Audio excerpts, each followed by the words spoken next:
All right. So this is Shane from Toyota Cruise and Trucks Magazine, and I'm here with our creative director, Kathy, to talk about Rebelle Rally. You were a competitor last year in the rally. We've covered it in the magazine, and I've wanted, since you got back, I kept telling you, we need to get together and just have a chat about your experience. So finally, here we are. Everybody's stuck at home now, so makes it really cool. It's a great time for us to have just a quick chat, and I want to know everything, but we only have probably a half hour. So probably not everything, but yeah, welcome, Kathy. Thank you so much. I'm excited. I'm excited to chat about it some more. So yeah. Awesome. And there's a little bit of a lag for those that are watching with some audio, but we're just going to work through it. And we're going to do screen sharing for most of this anyway, I think. So I think it'll be okay. Great. So great. So here, first I'll just pull up the Rebelle Rally website. They've got their dates up for 2020, so that's awesome. But maybe just talk about, just in your words, what Rebelle Rally is and why it's important. Well, the Rebelle Rally is, it's amazing. It's exhausting. It's challenging. It's adventure. It's all of those things. The Rebelle Rally is, it's an all-female off-road rally. I believe this year is their 5th year. So 2020 is their 5th year anniversary. But basically you're driving off-roading from Lake Tahoe to Glamis Sand Dunes. And you're using map and compass navigation only. So that's it. Every morning. No GPS, no GPS, nothing. You're given a map every morning, and you're plotting, gosh, I want to say 20 plus 25 checkpoints. There's green checkpoints, blue checkpoints, and black checkpoints. So greens are required, blues and blacks are optional. So that's how you get your extra points. But got it. Yeah, it's amazing. That is awesome. I thought, so during the rally, we were able to follow along on a map, and I thought they had a way to go retrace that, but now I'm not finding it on their website. That's what I was kind of looking for. Yeah, I wonder if it's on the live page, the live tab, maybe. Yeah, I just hit that a minute ago. Or you're seeing my screen okay, right? Yeah, I'm wondering if they might have taken it down or something already, or. They could have. So I just pulled this up on the competition page. There's 4x4 and crossover are the only two. So it sounds like 4x4, which is what you competed in, is basically anything with 4-wheel drive that's like a 4-load type. Obviously, the FJ Cruiser is what you wrote. Yep. So that's really cool. And the crossover, I think, is really neat. For those that read TCT Magazine, in our latest issue, I talk a little bit about the future of Toyota 4x4 and how, like it or not, this little guy right here, that RAV4, is coming along. So it's interesting that the premier women's off-road rally in the United States has a specific category for that. So that's pretty cool. Yeah. So yeah. All right. It's really I'm great. I'm going to switch over to here because some of the shots. Man. Mercedes Lilienthal, she covered the rally for us this year for the magazine, and she just got some amazing shots of you guys. Yeah. It's really cool to see. So maybe we'll just go through these photos and talk a little bit about it. And I mean, I didn't set this up like an interview, Kathy. I just want to hear stories. Oh, good. Whatever. Yeah. It's super great seeing the photos again too. It just brings back a lot of great memories. So cool. I get all teary. You'll know why. Yeah. Was this, I don't know if you remember when this was, if it was early, middle, late, I honestly don't remember. I'm telling you, some of these locations were like a blur. So I see photos, I'm like, I have no idea where I'm at unless there's a million Joshua trees around me. Then I can say, oh, that's Joshua Tree National Park. Yeah. Other than that, or Klamath, those would be the only places that I'll be able to look at and say, oh, I know where I was at. But most of the other time, it's mountains, desert, rocks. I mean, it could be anywhere. And I don't know what time this was. I'm trying to figure out from my hat and everything. It looks like everybody's very happy. So maybe that's toward the beginning, or it might actually be closer towards the end. Were there times? There must have been times. It's one of the most challenging things that a person can do.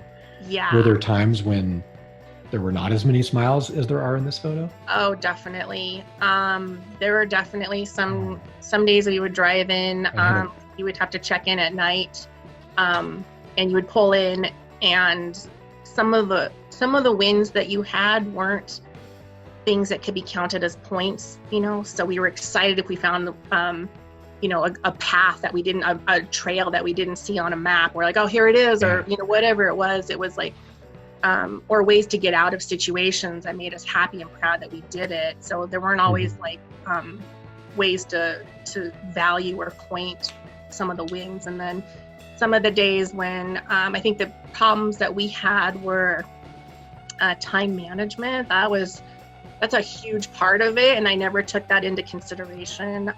Over analyzing, I think we did that, but we just wanted to be so correct and right and precise, and you can overanalyze, which then eats up a lot of your time. And so those days when we didn't get some of the points, that was, we would drive in and just kind of devastated with the day, because we thought, man, we were there, we were so close. Right. We knew we were close. So, but the days that we did get the checkpoints and, did some terrain that was absolutely challenging for myself, those were like huge wins for us. We'd come into the finish line, smiling that day. So good. Very cool. Let's hit another one here. Oh, this is a neat one. This looks like you made it into camp one day. That is the final day. So Emily kicks us off at the very beginning of the race. She's there to, let kind of kickstart everybody off the start line on the very first day, the day 0. And then she's there on the very last day when everybody's coming into the actual final finish line for the rally. And I was definitely overcome with emotion. So it was, I think I was blubbering just how thankful I was, and whatever emotion. I understand that. Yeah. So. Awesome. Let's see. So here's using some equipment, airing down or airing up. I can't really tell. I'm trying to figure out where I'm at, and if I have no idea if I'm assuming airing up, because I got my my line out, so I'm assuming it's probably airing back up. Yeah, so probably airing back up somewhere, probably in the sand dunes. Yeah. So I know you had it's a pretty stock FJ other than the normal suspension upgrades, tire upgrades, right? Maybe talk a little bit more about some things that you did that worked awesome, or maybe things, if there was anything that didn't work awesome that you thought would. I think for the most part, the FJ was phenomenal. I mean, that thing, I freaking love my FJ. I say it all the time. I love that vehicle so much. I got the Twitek Illuma Boss 2.0 suspension. That was a huge gift from them. And that made a huge difference just in, driving the whoopses out there were just crazy. Yeah. Some of the terrain that we hit, the suspension, it was just amazing, and just giving me the 3 inches more that cleared me on some of these rocks that if I would have covered in just my stock suspension, would have been a little scary. But it was a beast. I upgraded my tires because I slashed one of my tires at FJ Summit last year, so I had to get new tires. Right. But the ones I decided to get were they were Wrangler DuraTrack Ultra Terrains, and they're specific to Discount Tire, and they're kind of in between the KO2s and the Wrangler DuraTracks, I believe. And so they were pretty new out of the market, and I thought, well, I'll just test them out. They were just a couple dollars less than the KO2s, and they did phenomenal. They didn't chip at all. There's no tears in that. And what I took it through, even my Toyota mechanic friend was like, I would have never known that you did that with these tires. So they were amazing. Oh, that's awesome. Yeah, great. No flats. I did get a screw in the rear tire somewhere. I don't know where it was at. It was like the last 3 days, but it was slowly, but we were good.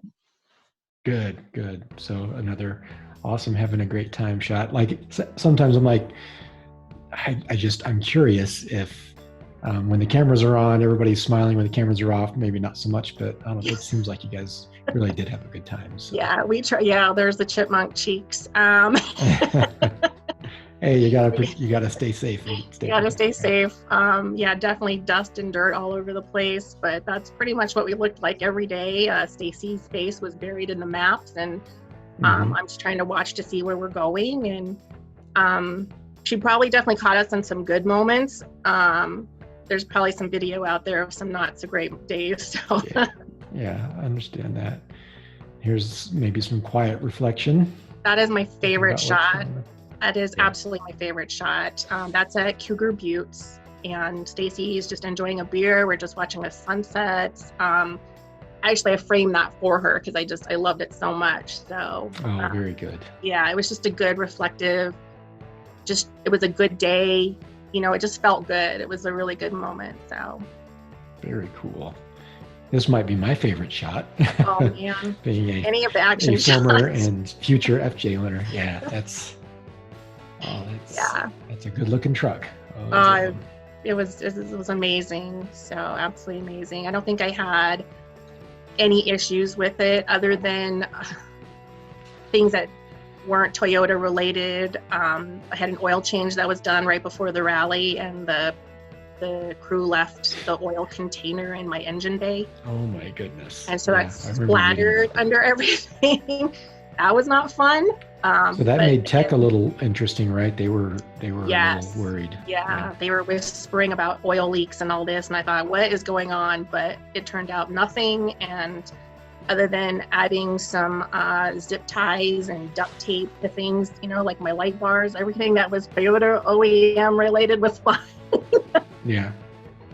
Okay. So yeah, and that's the thing with aftermarket. Did you have much opportunity to do shakedown runs with it in kind of in race form or in rally form before you had to go, or was the rally your big test run?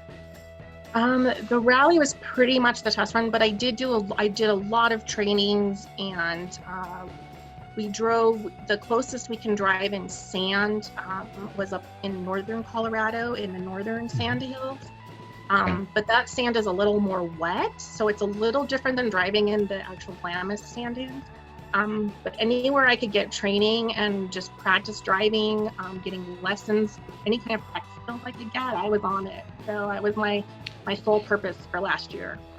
I do remember you were everywhere last year, just driving and training, and anybody that would go anybody out that'll help me. That's awesome. Yeah. Very cool. I mean, that's the name of the game, right? Yeah. And so this is a pretty interesting navigation shot, trying to get everything figured out, looks like. Yeah, that's our list of checkpoints for the day at the bottom right there. Yeah, those were, and there's a lot on there. So we'd have to calculate those points on the map, and then sometimes you would have to use a checkpoint in order to calculate another checkpoint, and you had to figure out the kilometers and everything. And everything was in kilometers. So we had to transfer that to miles because the FJ is in mileage. So we used the odometer mileage. So we'd have to, recalculate that, but that wasn't a huge step. Stacy did a phenomenal job. She was just amazing at it. She was quick at it, and she was focused on it. So she did a great job. Oh, very good. So being in navigation and kind of a map geek, I've never had the opportunity to do this or even go cover it yet. So hopefully one of these days I will.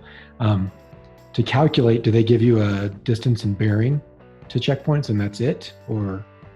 Yeah, so I'm trying to remember when we got the sheets. So what would happen is on the list, we'd have like checkpoint 1, checkpoint 2, you're going to go down the line, and it would tell you if they were greens, blues, blacks, or whatever.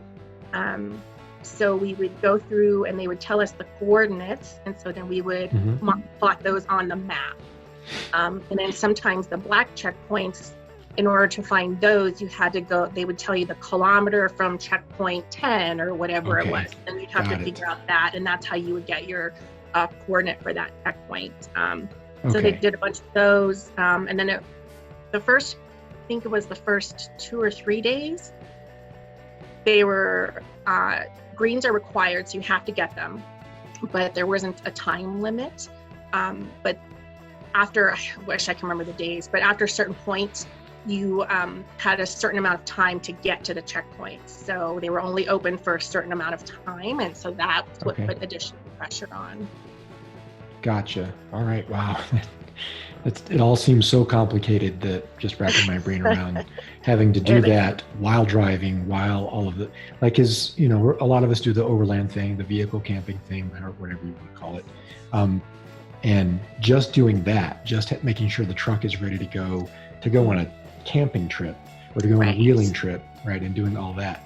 Now you add in the stress of not being able to use my favorite app to figure out where I'm going, having to do all the calculations, and then a lot of times you're not necessarily going straight line because you want to take the dirt roads, right? So so now you're circumnavigating things, and wow, it just kind of, I could see it could just be overwhelming. So I'm proud of all of the ladies that do it, especially the ones that drive Toyotas, and especially the ones that work with us and drive FJs. Absolutely. No, you guys were still, TCT was amazing with the support. A lot of the mapping also involves being aware of your geography too. So, you know, being aware of like this one mountain that's got a weird geographical mark on it or something, you know, so you have to find finding telephone lines, you know, the telephone lines on the map. And that was your other way to find where you were at. And so it's interesting. It was really challenging. It was amazing. Very cool. So here's the last shot that we have in our archives. There are thousands more out there, I'm sure, of just your FJ. And this looks like, was this one of the nights that you guys camped out maybe? Yeah, we actually camped out every night. So every night was it was camping. We would pull into base camp. I would set up the tent, or Stacy would set up the tent. It kind of depended on who needed to do what. So if I needed to go fuel, I would go in and fuel, and Stacy would set the tent up or whatever, and then we go in, grab some dinner. You know, you wanted to stay up and chat and socialize, but you were just so mentally exhausted from that day that you're like, I need to go right to bed now. I need to get food and go right to bed. Got it. And in the mornings, then Stacy would basically wake up, you know, do whatever she needed to do for the first 2 minutes, race over to the tent and start plotting the checkpoints for the day. Wow. And so then I was responsible to take down the tents, get the sleeping bags together, get the truck ready again. Like, so that was kind of our routine, is that she would go start plotting and I was responsible for getting the truck and everything else ready and prepared. So she didn't have to worry about it. Even getting her food or coffee, you know, is like the navigation part is the toughest part. So they absolutely have the hardest job. Wow, that's interesting. I mean, it seems like they're both equally hard with all the different stresses that go into it. So that's really cool to hear. Definitely. So we're getting toward the end of the time that we were talking about. So I just want to say thanks again for spending some time and talking about this. For people watching this, just a reminder, you can read about all of the FJs currently on our website from our fall 2019 issue, and then all of the other Toyotas we published. Hitting my mic. We published in the winter 2020 issue. So many things are going. The winter 2020 issue, which is in PDF form now. Read online, get printed, however you get it in the app or whatever, and that'll be on the website soon as well. So, Kathy, again, thanks. I appreciate you spending some time and telling us some FJ or some Rebelle stories. Absolutely. Anytime. Thanks to TCT for their help, and of course my sponsors, and especially my friends and family. We couldn't have done this without everyone's support. So I'm really thankful to everyone for that. So very, very good. Well, thanks again for your time, and we will talk soon. Thank you so much. We'll see you. Okay.